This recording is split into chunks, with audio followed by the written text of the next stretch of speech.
भारत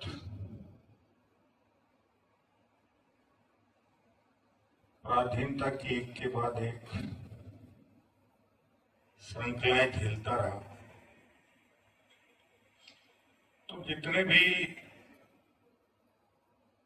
10वीं 11वीं शताब्दी से लेकर 17वीं शताब्दी तक जितने विदेशी आक्रांता आए,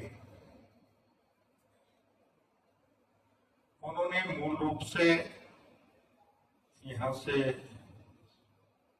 धन की लूट करना और जबरन अपने धर्म का प्रचार प्रसार करना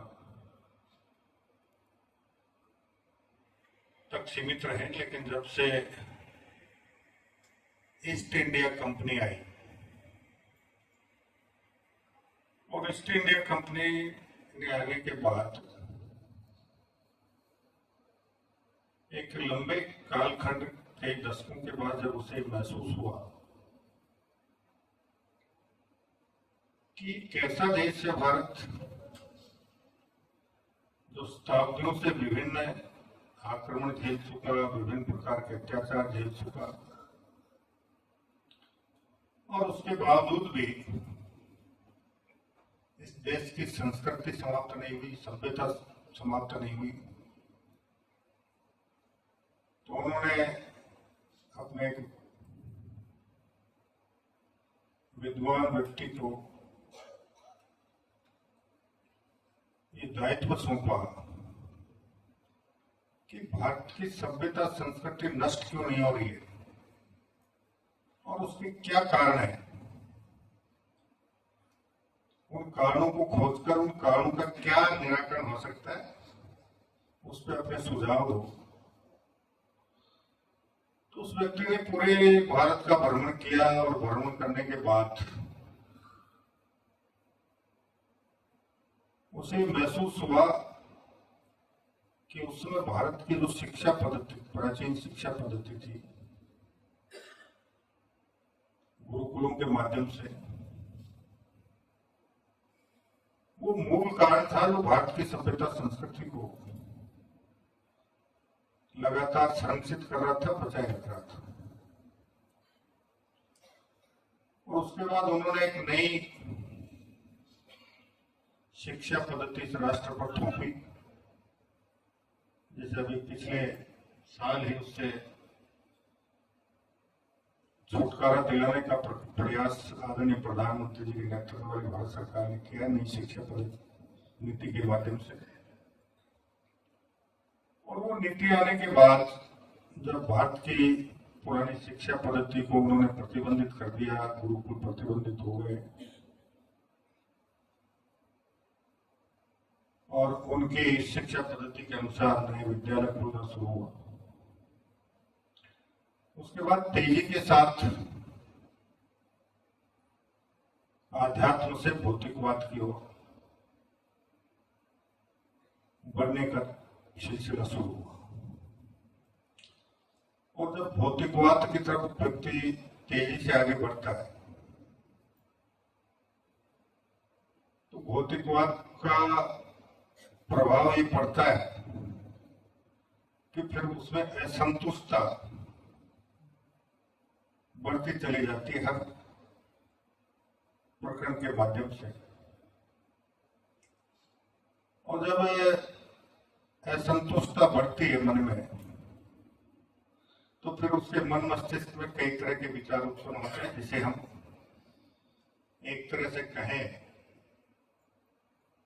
तो मानसिक विकार का रूप धारण कर लेते हैं। और जब ये ज्यादा बढ़ा तो बहुत से यहाँ के विद्वान लोगों ने, यहाँ के मनीषियों ने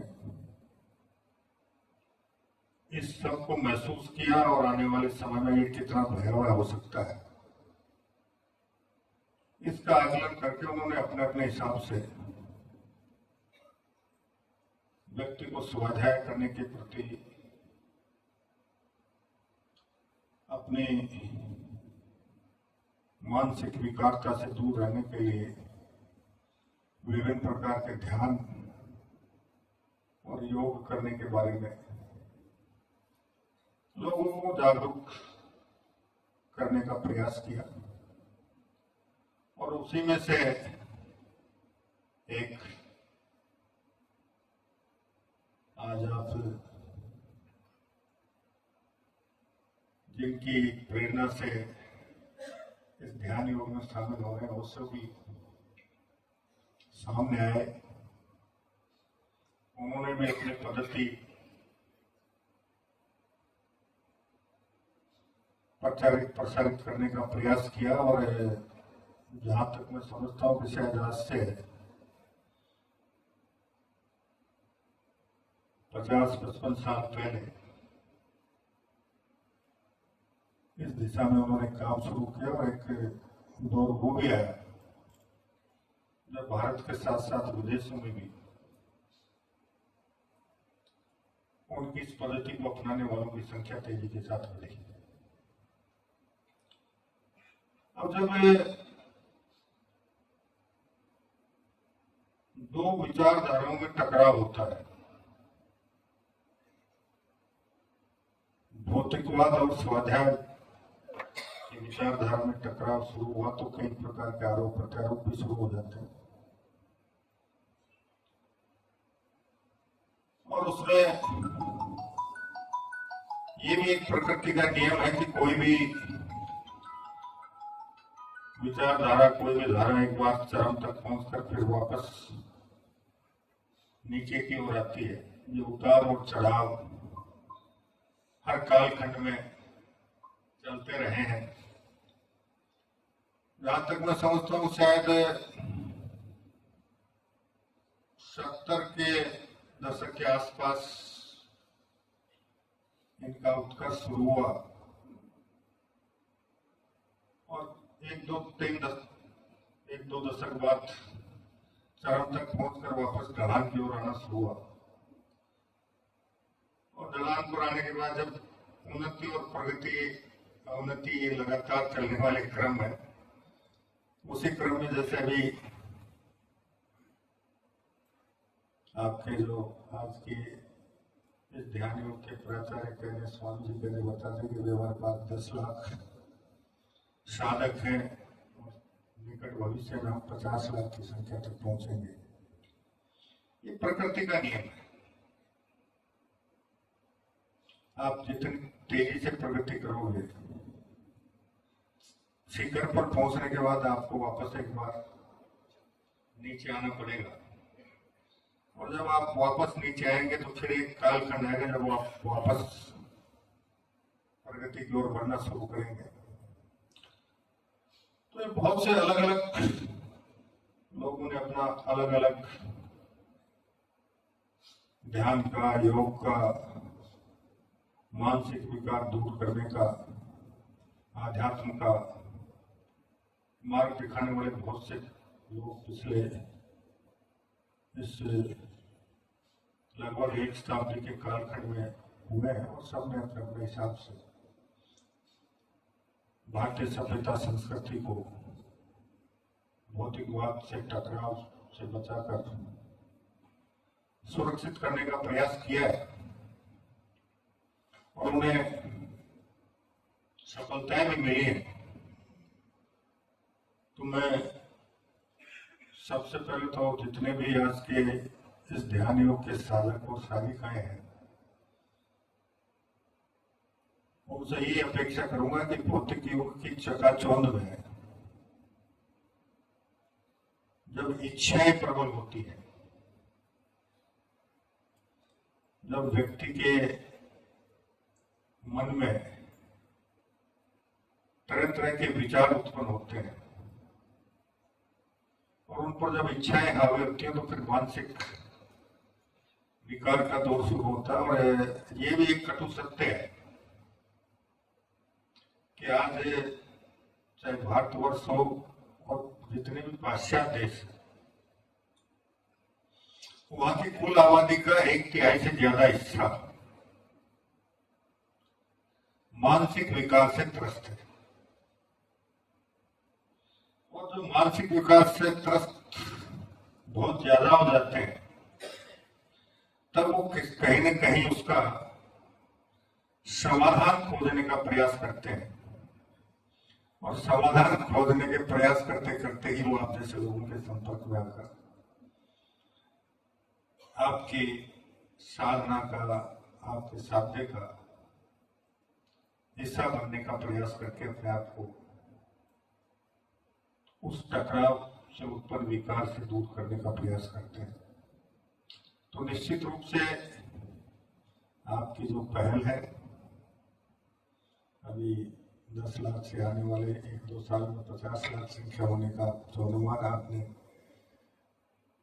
विचारित किया है, निश्चित रूप से सही है कि जैसे जैसे आपके सानिध्य में जो लोग आएंगे और उस टकराव की वजह से उनमें जो विकार उत्पन्न थे, उनको धीरे धीरे उनके विकार दूर होंगे, उनका मानसिक स्वास्थ्य सुधरेगा, उनके आचार विचार सुधरेंगे, तो फिर उनके संपर्क में जो आएंगे उनमें चर्चा परिचर्चा होगी कि आप में सुधार कैसे हुआ, और जब वो बताएंगे कि इस प्रकार का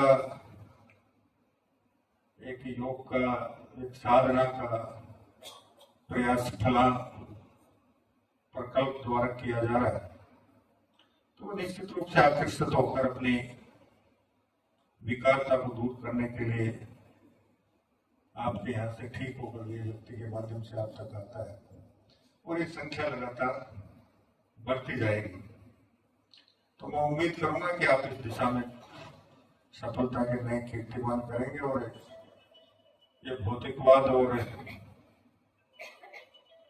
आध्यात्मवाद के बीच का ही टकराव इसको मान लें, इसमें जितना अच्छा काम करेंगे वो निश्चित रूप से मानवता के लिए बहुत उत्कृष्ट कार्य होगा। मैं आपके इस अभियान की सफलता की कामना करता हूँ, और आज के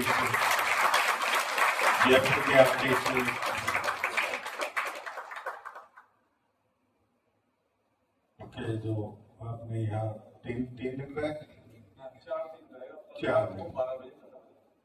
4 दिन का आपका जो स्वाध्याय का कार्यक्रम है, उसमें जितने लोग आपके स्वाध्याय के कार्यक्रम से जुड़ेंगे वो निश्चित रूप से अपने इस टकराव को खत्म कर और भौतिकवाद से आध्यात्मवाद की ओर लौटते हुए अपने मानसिक विकार को, अपनी मानसिक इच्छाओं को दूर करते हुए इस स्वाध्याय के माध्यम से अपने आप को प्रफुल्लित और स्वस्थ करने में कामयाबी हासिल करेंगे। ऐसी मेरी आप सभी को शुभकामनाएं है। आपने बुलाया उस सबके लिए आपका बहुत बहुत धन्यवाद। क्योंकि 70 के दशक में जरूर मैंने भी ओशो के बारे में थोड़ा बहुत अध्ययन किया था, उसके बाद हम धीरे धीरे सांसारिक कार्य में निकल गए, फिर राजनीतिक कचरे में पड़ गए। 4 किताबें आपको मैंने दी है, बिल्कुल पढ़ेंगे, पढ़ने का बहुत शौक है मुझे। शिक्षा मंदिर तक किताब पहुंचाइएगा, बिल्कुल पहुंचा देंगे। आप सभी का बहुत बहुत धन्यवाद। जय हिंद, जय भारत, वंदे मातरम।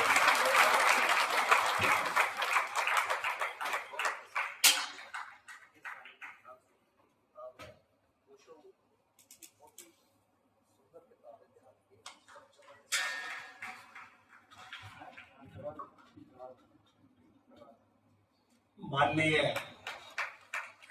ये किताब आपके वेलकम में उपलब्ध, लाइब्रेरी में उपलब्ध है, लागत मूल्य से भी 50% डिस्काउंट।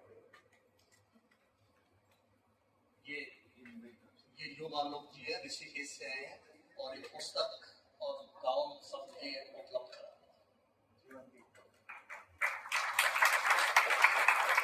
हमारे बीच में माननीय मंत्री जी महोदय अपना बहुमूल्य समय निकालकर और हमें मार्ग प्रशस्त करने के लिए आए, ये हमारा सौभाग्य है। हमारे डोटासरा साहब का भी हम धन्यवाद अर्पित करना चाहेंगे कि आप समय में समय लेके और माननीय मंत्री महोदय को यहाँ लाने का जो सबक किया है उसके लिए साधुवाद, और माननीय मंत्री महोदय को भी हृदय से प्रणाम।